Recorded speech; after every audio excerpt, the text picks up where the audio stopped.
Salut Kiki, bon début de semaine à tout le monde. Normalement ça va sortir un lundi cette vidéo. Après ici rien n'est moins sûr.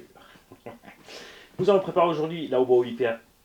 Si, c'est la Hyper VT de tonton Gilles qui est donc à la Réunion, même si c'est un breton. Alors d'abord j'aimerais aussi que tous les abonnés qui sont à la Réunion,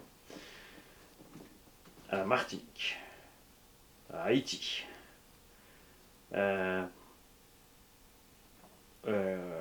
on en a encore au pays des rugbyman, Nouvelle-Calédonie, se signalent dans les commentaires de la vidéo et nous disent sur quelle île ils sont, parce qu'il y en a qui ne sont pas au courant, qu'il y en a peut-être pas loin de chez eux pour rouler, même si ça peut paraître pas grand, c'est comme ça. Alors, tonton il avait déjà une VT, il l'a revendue parce qu'il voulait une carreau de Porsche. Le souci c'est que donc on avait une très belle Porsche Serpent qui est plus faite, le carreau est devenu plus compliqué à trouver et les châssis en anthrax long, il y a le Serpent dont on n'est tous pas fans des roulements épaulés, c'est un peu dommage. Ils ont refait une série de 811 au lieu de faire une SRX8 longue. Tu as bien sûr la SRX8 kit, mais le kit est à 750-800 balles sans la carreau, sans rien. Il faut encore trouver la carreau. Et là, en se promenant, puisque normalement le lien est dans, je sais pas si je l'ai mis en dessous, mais Delta Plastique, il faut que je vous mette le lien parce que si tu mets .it, il y a 36 000 usines de plastique qui s'appellent comme ça. .com, tu tombes sur les US, donc des frais de port délirants. Donc en se promenant sur le Delta Plastique, il a trouvé une Porsche qui lui convient. Et donc reparti sur une VT, parce que la VT, contrairement à la GTS et GTB, parce que oui, tu peux faire un autre accent que GTB, GTS et GTB ont donc un châssis qu'un kick-up devant. J'ai une vidéo à ce sujet qui explique les différences entre la série SS et la série VT, d'accord? Enfin VS, entre la SS et la VS. Et même si elle a un châssis plat devant, c'est un fait que cette caisse, tu peux la mettre plus haut que les deux autres. La série SS, pour la monter, il va falloir soit mettre des amortos plus longs, soit au minimum mettre des charges plus longues pour réussir à avoir suffisamment de garde-sol pour rouler sur un parking. Alors bien sûr ici, on ne va pas monter trop haut non plus, parce qu'il y a la carotte Porsche. De l'autre côté, il a pris une carotte Porsche un peu old school. Et ça c'est bien parce que, tout simplement, cette vieille Porsche existait en version rallye. Donc, bon, tu peux la rehausser. Je te laisserai avec des bavettes si tu veux les installer. Je te file ce qu'on a reçu de Bexente, donc RC roule pas. Les patins de protection en dessous. Il me reste encore une paire de patins de protection inox à l'avant. C'est un occasion de ce qu'il faudra faire parce que tu as un châssis plat. Enfin, tu n'as pas le pare-choc devant. Tu peux soit mettre ça à plat, soit le couper pour protéger le dessous du châssis sur tes parkings. On va mettre ça par là. Et nous allons, ce coup-ci, d'abord découper la carotte. Hop, l'aplati. Je rappelle que ces châssis, tu peux régler un minimum l'anthrax sur l'arrière pour bien adapter au centre des roues. Tu vois que là, ça colle, on est bien. À l'arrière, on sera bien dans la vitre. À l'avant, les plots de carreaux, par contre, vont tomber ici. Ça, c'est moche. Je vais donc voir à te faire un support ici pour qu'on ait l'éclipse là. On laissera cela juste sous les ailes. Bien sûr, on mettra scotch et mousse pour ne pas abîmer la peinture, ça va de soi. Hein, on n'est pas trop mal. Donc on va pouvoir faire les découpes qui sont prévues. Donc il n'y a pas besoin de le faire ensemble. Pour les plots, c'est pas compliqué. Là c'est transparent. Encore c'est pas transparent, n'oublie pas, tu peux mettre un petit point de frein filet, de Tipex, de peinture, de feutre sur tes plots de carreaux. Tu poses ta carreau, tu as les traces, tu mesures quand même pour être sûr, parce que pour être sûr que tu sois droit, des fois tu es un peu comme ça ou un peu comme ça. Tu fais jamais les trous juste dans la taille du plot, il faut que ce soit plus grand. Déjà, si tu as une petite erreur de perçage ou quoi que ce soit, tu peux jouer. Et surtout que quand tu fais trop serré, le moindre mouvement va aller taper dans un carreau. Ce qui est bien chez Delta Plastique, 2 mm. Bim! Donc Donc ça, c'est du costaud. Sur une pistard, c'est cool, c'est relativement durable, surtout si tu roules loisir parking. Hein. C'est sûr qu'en compète, ça ne les intéresse pas pour le poids, et puis après, ils n'arrêtent pas de se rentrer dedans, ils tapent les bordures, ils font des tonneaux, et après ils disent, nous on est les sauvages. Ils crament des 4S 10 000 en 8 à 10 minutes parce qu'ils sucent du 200-250 ampères, mais c'est nous les sauvages. L'aileron, le truc fatidique, celui-là. Alors, autant les carrosseries, des fois je les coupe après. L'aileron, je le coupe avant. Parce que tu as des parties où les ciseaux vont toucher, ça va être machin, ça va être gratis. Alors, quand tu fais un aileron, maintenant on va faire cette carreau donc dans un beau verre. On va faire cet aileron dans le même verre. Quoique, il faut que je te demande, Gilles, peut-être que tu veux l'aileron en noir. Je te filerai un bout de vinyle carbone noir si tu veux faire quelques éléments en carbone noir avec le verre, par exemple. Noir, c'est facile. Tu peins à l'intérieur, ok. Tu fais gaffe aux rainures, ça c'est le piège sur les ailerons. Il ne faut pas avoir trop de coulis dedans ou de transparent. Après, tu enlèves le film de protection et tu repeins noir dehors. Fin de l'histoire, ton aileron est noir. Non, tu peux, si. Tu n'es pas obligé de le peindre dehors. Excuse-moi, c'est là où je veux en venir. Par contre, si on fait une couleur, il va falloir qu'on peigne vert dedans. Le vert va être un peu transparent. Donc on va devoir passer du blanc au-dessus, en sous-couche. Mais du coup, tu seras vert et blanc. Et c'est là qu'après, il faut repasser une couche de vert. Ou, si tu veux faire les deux du même côté, tu peux faire le vert, après il faut faire du blanc, et il faut repasser du vert. Parce que sinon, pareil, ça va se voir. Ouais, c'est peut-être pas malin de mettre le vert au-dessus. En fait, tu racontes que des conneries ce matin, t'es pas réveillé. Donc tu mets vert, tu mets du blanc, et tu remets du vert. Tout simplement. Hein? Mais, je vais voir avec toi si tu veux du noir ou du vert. C'est vrai que l'aileron noir, c'est sympa aussi, pour un mélange de couleurs comme ça. Donc on n'a pas besoin des roues, puisque je pensais devoir jongler un petit peu pour la découpe, mais ça va bien se passer. La seule chose qu'on va faire, c'est de faire un plot de carreaux différent. Donc ce plot de carreaux, on va les piocher dans ma caisse de plot. Et oh, regarde, Rilly Raptor. Par contre, c'est pas réglable. Les trous sont pas tout à fait en face, mais il n'y a pas de souci, on peut adapter. Alors s'il est trop haut, c'est un peu ballot. S'il est trop bas, c'est pas un problème. On peut mettre des vis plus longues et des cales ici et tout simplement. Est-ce que tu veux bien rester plus ou moins là, s'il te plaît? Arrête de faire chier.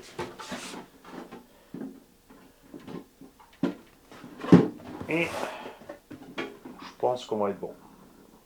Ah, nickel. Nickel, voilà, c'est décidé, on va prendre ça. Ça aussi, c'est fait. Tu vois comme ça va vite. C'est sûr que si tu as plus de ça vaut pas le coup de faire ça. J'en ai une caisse pleine parce que tu récupères à droite à gauche, tu as des bagnoles qui arrivent avec plusieurs solutions, tu te les gardes de côté, et selon le cas, des fois je fais des commandes, j'arrive pas à un montant suffisant pour, enfin tu vois, sur un petit montant, tu achètes un truc à 15 €, tu as 6 € de frais de port, c'est couillon. Donc je fine un peu sur le site, je prends quelques pare-chocs, quelques plots, etc. Qui vont me servir à un moment ou à un autre. On va virer la boîte radio. Il faut la virer pour pouvoir bosser tranquillement sur la machine, pour installer le cerveau et modifier la petite découpe aussi dans la boîte radio. Je vais te montrer. Hop, ça c'est pour l'antenne, tu le mets où tu veux. Ça aussi, hein, si tu n'arrives pas à le mettre, il y en a qui m'ont dit ouais, j'arrive pas à mettre l'antenne. Si tu n'arrives pas à mettre l'antenne parce que c'est trop fin au bout, il suffit de couper une spire ou deux jusqu'à ce que tu aies le diamètre nécessaire qui va rentrer dedans. Et si tu as trop coupé, c'est pas grave. Avec la pince, tu resserres un petit peu. C'est aussi simple que ça. On va virer l'ignoble palonnier plastique.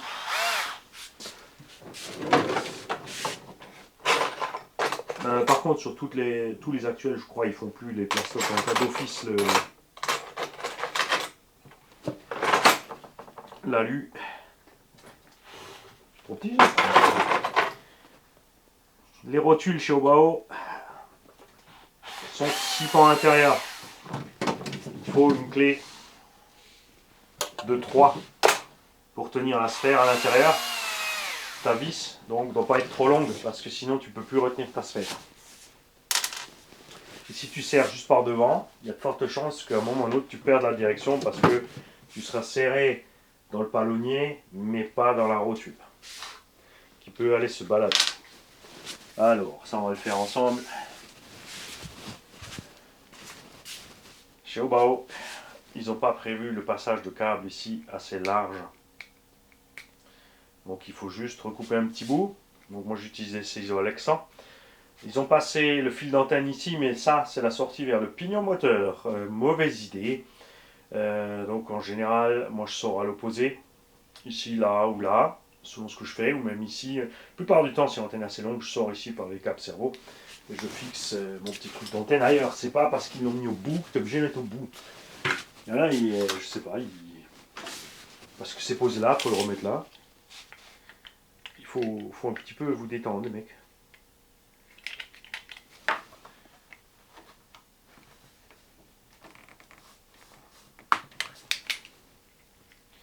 Voilà. Tu t'assures qu'il n'y a pas d'arête tranchante. Hein, bien sûr. Ça craint pour les câbles. Voilà. Donc ça, c'est prêt, on peut mettre de côté. Les diffs. À l'intérieur, c'est huilé maintenant. Avant, c'était graissé. Tu peux commencer à rouler comme ça. Gilles, il maîtrise déjà le sujet, il avait déjà une bagnole. D'ailleurs, c'est aussi moi qui l'ai préparé, je crois. Mais le mieux, c'est de le faire tout de suite. En plus, c'est vrai que c'est plus sympa de bosser quand l'engin est bien propre et neuf. Voilà, faut dire ce qui est. On va enlever toutes les vis de 2 partout. Alors, soit tu fais un train après l'autre, tout tranquille, hein. Soit tu déboulonnes tout. C'est ce que moi je vais faire. Ok. Tu fais gaffe parce que certaines vis sont mises au frein filet ou à la résine. Il faut savoir que là tu as des puits en alu. Donc j'enlève ces deux. Pardon. Et je laisse celui-là. Et on va enlever que les 3 vis du support et on va enlever ensuite tout ça puisque ça va slider avec. Tiens, je vais te mettre un petit bac là.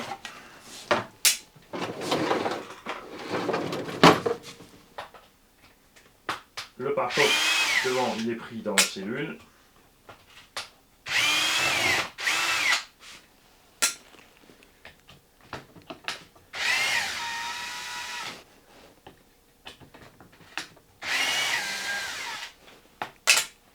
Celle-là, tu les desserres, ça devrait suffire.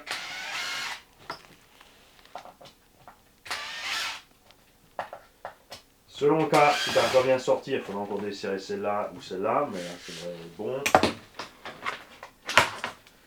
Tu vires le pare-choc entier. Tu peux atteindre les 2 vis de la cellule avant. Alors on va faire le démontage et l'accès ensemble. Hein. Et après, je vais me préparer ça tranquille avec la zik à fond. T'enlèves 2 vis là-devant.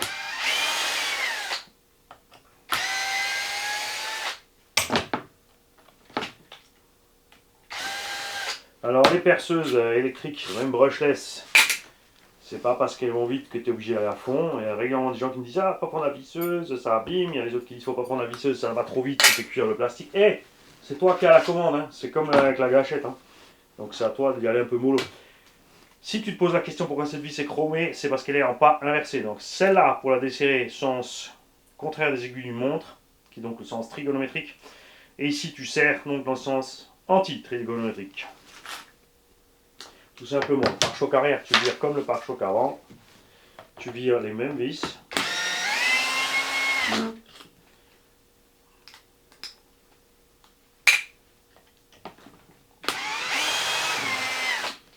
Hop. Tu vires la cale. Tu fais attention à l'arrière. Tu as des petites cales en plastique dans la cale de train, ce qui te permet de changer le pincement des roues arrière. Ça, c'est la cale de 0 à 3. Donc, si tu la mets comme ça, elle est à 0. Si tu la mets comme ça, tu as 3 degrés. Assure-toi bien sûr que les deux soient toujours dans le même sens. On a aussi quelques véhicules de garage qui sont mis là parce qu'ils ne roulaient pas droit. Et en fait, c'était un des deux côtés derrière qui n'était pas dans le bon sens. Tu retires ton carter, boum, tu as ton diff en main. Alors, c'est sûr, c'est pas un accès rapide. On aimerait bien que. Alors, Obao le fait sur le carter alu, l'accès rapide, d'accord? Mais on aimerait bien qu'il le fasse sur le carter plastique aussi. Ensuite, pour enlever le support moteur, il y a 3 vis et c'est là que tu fais gaffe.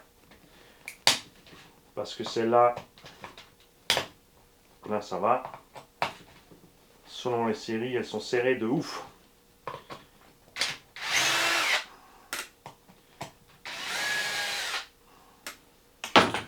Là, il y en a une qui coince.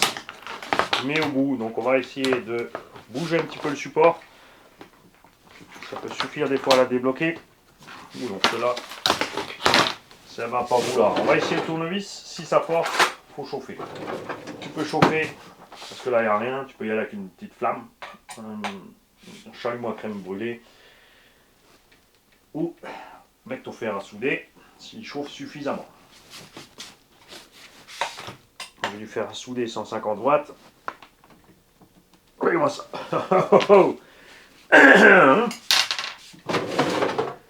On va essayer de faire par là. Parce que comme on a enlevé 2 vis, on peut bouger un petit peu le support, mais là il veut pas. Donc ça on va chauffer. Ça met du temps, donc pareil je vais le faire à part. Donc une fois que tu as enlevé cette vis, tu as tout simplement toute la partie centrale qui sort avec tes cardans. À l'arrière, tu as vu les cardans, ce sont des Dogbones, donc ils tombent. Et à l'avant, c'est le CVD, il reste dedans. Alors tu peux laisser la plaquette et les axes et jongler. Quand je fais tout, je préfère tout enlever, ça va beaucoup plus vite. C'est beaucoup plus simple d'accéder à tout le reste. D'accord? Ce que je ferai ensuite, c'est d'installer le Vario. Je ne vais pas contenter uniquement de le coller déjà avec les bonnes prises. Tiens, c'est ça, tonton. J'ai oublié de te demander ce que tu as comme prise. Certainement pas du DIN. Donc le Vario, je vais au moins y mettre 2 vis en dessous. Donc je vais démonter le support, je vais percer pour mettre ces 2 vis ici, là. Et en plus, toujours le petit rideau de sécurité qui va bien. Alors le Vario, on a le choix, on peut le mettre de différentes façons. Ce que je vais faire, pour que tonton il soit tranquille, c'est de l'éloigner un petit peu. Comme ça, si besoin, il peut couper la languette arrière pour mettre des lipos un peu plus longues, s'il a des lipos plus longs. D'accord? Ou alors je vais prévoir, je vais faire peut-être 4 trous, moi je vais le fixer là et lui pourra le déplacer en cas de besoin.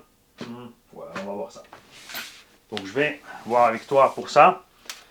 On va prendre un simple Robitronic Razer parce que c'est pour le loisir, ça suffit large. C'est pas trop cher comme combo. Et c'est pas trop lourd. Parce que le Quick Run G2 c'est bien beau, mais il fait quand même plus de 150 grammes de plus que le combo simple. Ça me paraît un peu mucho quand même. Hein. On a pris un 2000 carré. Tonton il va rouler un 6S. Ce qu'il veut c'est pas bombarder parce que bien sûr si on met un gros pignon là, ça va y aller fort. Nous on roule en 2200 pignon 18 6S. Donc là on est en 2000, on va te mettre quand même un 18. Et pour 2 raisons. Comme ça tu peux rouler en 4 et tu peux rouler en 6. Si c'est trop tu peux toujours diminuer quand même à 16. On va mettre le cerveau avec SRT qui est en low voltage pignon métal. Puisque le Vario sort 6 volts, donc un low voltage ça suffit. Ce qu'ils appellent low voltage, c'est justement le cerveau 6 volts encore. Les suspensions d'origine, normalement, on va les laisser comme c'est. Et au niveau des diffs, je vais pas y aller trop dur. On va faire 150 000 à l'avant, 300 000 au centre. Comme ça, on a quand même une partie de la puissance qui part vers devant. Sur mes caisses, je mets 300 000, 500 000, 500 000, 1 million. Ça dépend de ce qu'on fait. Les compétiteurs vont 2 millions, 1 million ou 1 million, 2 millions. Ça dépend. Et à l'arrêt, on va le laisser libre vers les 10 000. Ce qui fait que, en fait, je peux le laisser comme il est. puisque il est déjà huilé. C'est pour ça que j'ai ouvert aussi. Enfin, tu me diras, j'aurais pu m'arrêter à l'avant. Donc je l'ai ouvert pour rien. Parce qu'il est déjà huilé, je voulais être sûr que ce n'est pas encore une version avec de la graisse dedans. On a déjà les diffs donc, avec la spec Hyper MT, ce qui veut dire qu'il y a un joint plat ici de l'autre côté. J'insiste sur ça parce qu'il y en a beaucoup d'entre vous encore qui ont des Obao avec les joints toriques. Quand tu commandes les pièces, maintenant tu vas recevoir celle-là. Tu ne peux pas monter la couronne centrale, pas m'amuser à rien, les couronnes des versions à joint torique sur les carters à joint plat. La distance n'est pas bonne, tes pignons, tes satellites dedans vont se balader et ils vont craquer. Donc il est impératif que tu commandes la bonne pièce avec la bonne référence si tu as encore un joint torique. Si tu as un joint papier, il te faut la bonne pour avec le joint papier. Ça c'est plus simple puisque c'est toutes les versions récentes, c'est les premières que tu trouves toujours. C'est vraiment là, il faut commencer à chercher spécifiquement la version avec le joint torique. Se trouve toujours, hein, c'est juste que fais gaffe à la ref. Là aussi, comme toujours, très simple. Soit tu as la notice et tu rentres la ref. Si tu n'as pas la notice, tu vas sur le site obao.tw parce qu'ils sont à Taïwan. Maintenant, tu peux mettre obao.com, c'est le site US.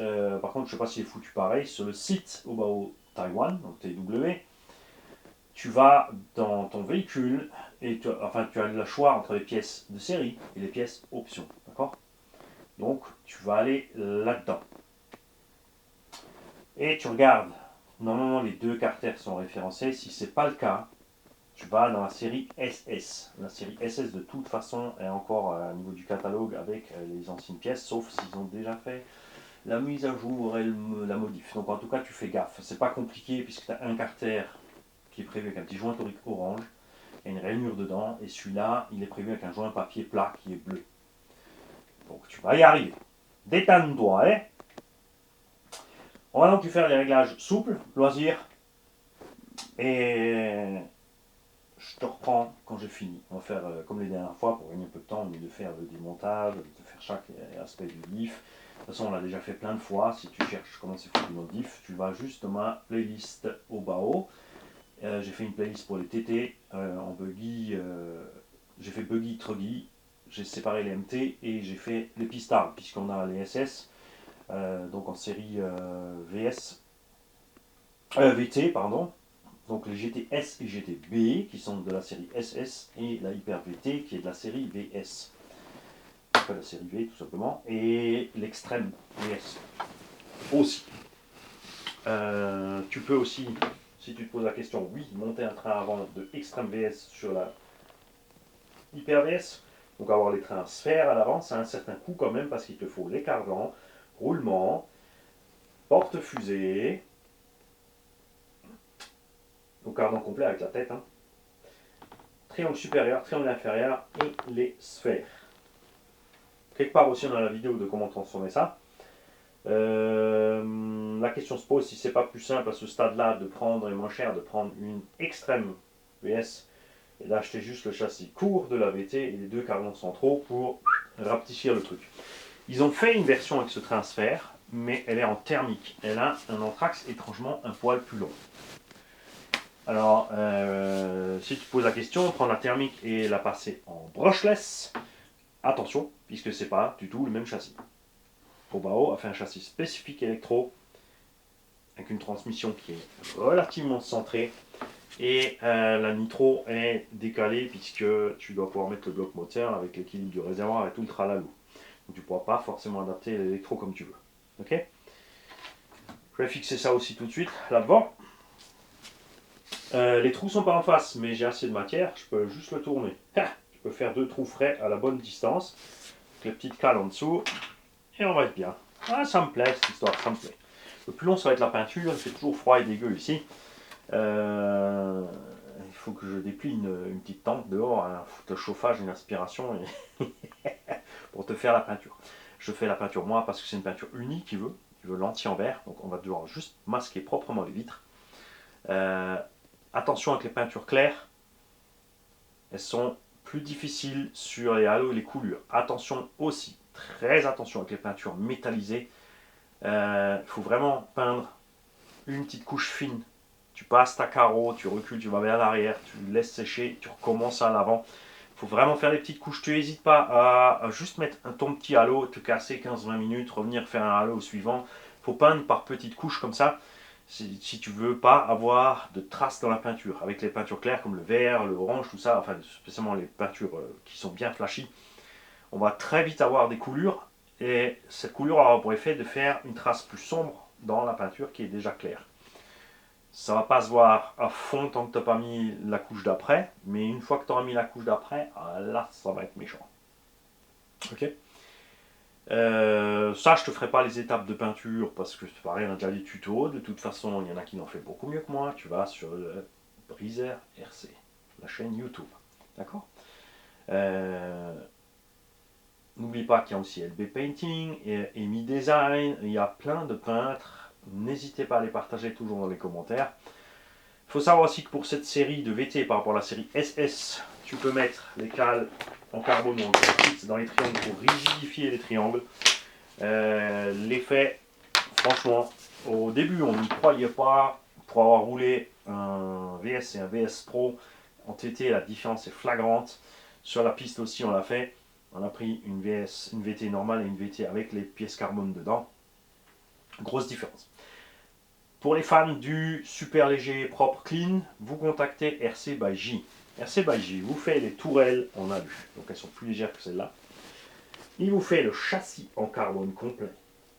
Et ouais. Sur mesure, c'est-à-dire que tu peux changer tes longueurs. Attention, il faut bien sûr avoir les bons cardans. Tu peux changer la largeur. Tu peux changer la position des éléments. Tu peux t'amuser si tu veux à centrer un peu la transmission. Attention cependant, si tu centres la transmission, à quelque chose de très important, c'est que ton moteur va être déplacé plus au centre et ta batterie va être décalée par là. Donc ta voiture, elle va pencher plus. Hein, donc soit tu contrebalances avec des lestes, il y a plein de solutions. Tout c'est possible, RC by J fait sur mesure. D'accord. Ce qui est bien avec le châssis carbone RC by J, c'est qu'il peut t'intégrer les fixations lipo au châssis. Donc plus de bac. Tu as le châssis, tu mets la lipo, tu as les butées, tu mets les sangles, schlac, c'est parti. Le vario c'est pareil, fixé direct en bas au châssis. Donc, on descend le centre de gravité, on rigidifie le véhicule. Seb 90 RS l'avait fait. J'espère qu'à un moment il va relancer sa chaîne. Là, il est occupé, il a autre chose à faire, hein, c'est la vie. Qui avait donc une version full carbone. Donc, il avait acheté le châssis de base 250 €. Il a mis 100-120 € de carbone dessus. Donc, il était toujours largement moins cher. Même, on va dire que s'il arrivait à 400 €, il était largement moins cher, bien sûr, qu'un châssis Mugen, X-Ray et compagnie. Il était dans les tops des chronos autour. Bon, parce qu'il est bon pilote aussi, ça faut lui laisser, c'est sûr. Hein. D'ailleurs, je vous invite à voir l'évolution de cette 90 RS si vous regardez mes vidéos au Sam 68. Au début, quand il roule avec moi, je suis derrière, je taquine, je suis des fois un peu devant. Et ensuite, lui, il était assidu, contrairement à moi. Parce que moi, je suis allé rouler en TT, je vais faire ci, je vais faire ça, de l'hélico, du truc, du bidule. Et lui, il est allé au circuit rouler. 6 ou 8 mois plus tard, je n'arrivais plus à suivre sa cadence. Moi, je suis resté sur la même cadence, par contre, lui, il s'est envolé. Parce qu'on tournait entre 20 et 22 secondes au tour, il est descendu à 18 secondes au tour. Donc, et les meilleurs sont dans les 17,50 là-bas à peu près. Pour te dire, hein. Et quand tu es en mode loisir, je trouve que ce châssis reste, pour moi, ça reste la ref en loisir. J'ai pas envie d'acheter un châssis S-Works, X-Ray ou machin. C'est beau, ces trucs, c'est bidule, mais c'est le double du prix, c'est juste pour loisir. Et puis au moment où tu te craches avec ça, tu rigoles. T'as la banane parce que les pièces elles coûtent rien, tu te fends la gueule à avoir décollé la voiture, fin de l'histoire. Faire décoller une X-Ray ou une machin, une SRX8 complète, tu vois ce que je veux dire. Allez, je coupe là et je te reprends après quand j'aurai remonté tous mes éléments, installé l'électronique. Ça aussi, on l'a fait un paquet de fois déjà sur Obao ensemble, donc on va pas le reprendre là. La carreau par contre, ne sera pas encore peinte, hein, ça c'est sûr. Sauf si j'attends la bonne météo, j'attends 15 jours pour te finaliser la vidéo. Après, il faut faire le montage et je vais oublier, c'est pas la peine. Salut. Non, pas salut, Fanny. T'as dit, tu reviens avec le véhicule fini. A tout de suite. Voilà, c'est fini Gilles. Enfin fini. On attend bien sûr, comme dit, des cieux plus cléments afin de pouvoir faire la peinturation. Ceci est donc la coque de Porsche, je sais pas quoi exactement, Delta Plastique pour Anthrax 325 mm, parce qu'ils peuvent taper ça une 911 Carrera RS, ancien modèle par exemple, ou turbo truc muche. Ça les regarde, c'est une Porsche, en gros. L'aileron, il est vissé directement dedans, j'ai mis des vis M4, ça sera bien sûr démonté pour la peinture et démonté aussi dans l'emballage. Pour l'instant, j'ai juste posé la coque que ça fasse propre sur la table, puisque quand tu mets la coque sur ta Rally Game ou GT, qui est faite pour rouler loisir, même en compétition, tu ne peux pas mettre la caisse en bas, elle va frotter dans les virages, au freinage, à l'accélération, si tu laisses pas assez de découpe. Mais quand tu fais la démo en vidéo, pour les gens, il y en a toujours qui sont « Ah, mais c'est beaucoup trop haut ah !» Tu peux pas rouler comme ça, ou alors il faut vraiment brider les suspects, le machin, mettre des butées, et le truc ça devient tape-cul, ça devient une burie en fait, sans suspension. Qui coûte d'ailleurs très cher alors qu'il y a moins de technique à bord. Euh... Moi je suis pas pour, hein. Payer un truc cher s'il n'y a pas de diff à bord, pas de suspension, c'est moins cher. Les pièces en mouvement, c'est ce qu'il y a de plus cher à faire. Hein, les ensembles Mica. Donc voici cette petite Porschunette qui sera livrée au final dans un joli verre bien agressif, si tout se passe bien. N'est-ce pas? Je dois bien sûr faire le masquage des vitres moi-même. Delta Plastique ne te livre pas le masque des vitres.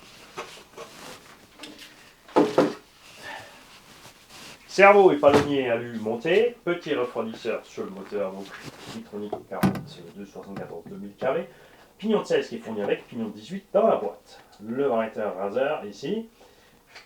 J'attends juste la réponse de Parrain pour souder les prises.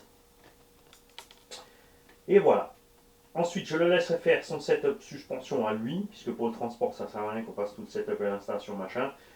Lui maintenant il a l'habitude puisqu'il en avait déjà une. Je remonte déjà juste un petit peu le tarage parce que ça c'est sûr qu'il faudra faire. Il sait très bien qu'à l'arrière, pour rouler avec la coque pour pas que ça frotte, il faudra très certainement descendre les moyeux d'un cran, puisque je rappelle qu'il y a 2 crans de réglage de hauteur au niveau du moyeu, donc descendre un petit peu les moyeux. On va régler un petit peu le parallélisme au moment de rouler, là je les mets relativement neutres. On a donc de la 150 000 CST à l'avant, de la 300 000 CST au centre, et l'origine à l'arrière qui semble être entre 5 et 10 000, entre 7 et 10 000 même je dirais. Variateur vissé, j'ai oublié, regarde, par bien Manu, de mettre sa petite ceinture de sécurité au bas. J'insiste vraiment là-dessus. C'est un truc tellement couillon, mais les vis, bon là c'est vissé, mais si les vis s'arrachent parce qu'elles sont quand même relativement courtes et uniquement dans le plastique, si tu as mis au double face qu'il y a de la saleté qui passe en dessous, c'est pareil, c'est Mimi, c'est Rara, c'est la même merde, tout à fait Gilles.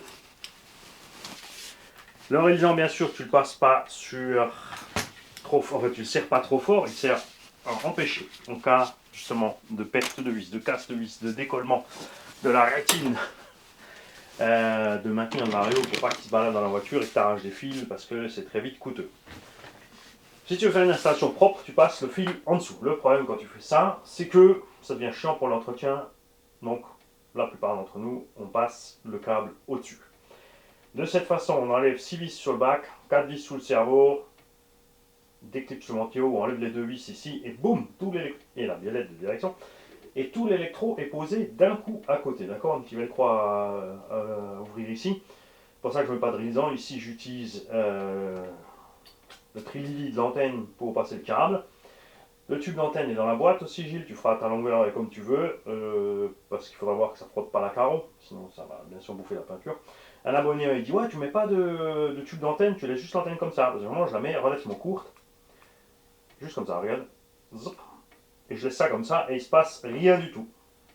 Sauf le jour où Labo m'a demandé ça, je suis sorti, j'ai roulé 5 minutes, j'ai arraché l'antenne. Instant karma. Boum, il fallait mettre un tube mani. Point barre. Cherche pas à comprendre, mais tu protèges bien ton antenne. Il faut toujours bien protéger ton antenne. Il ne faut pas qu'elle dépasse et qu'elle se prenne dans un truc. Hein, parce que oui, ça raccourcit ta portée, effectivement.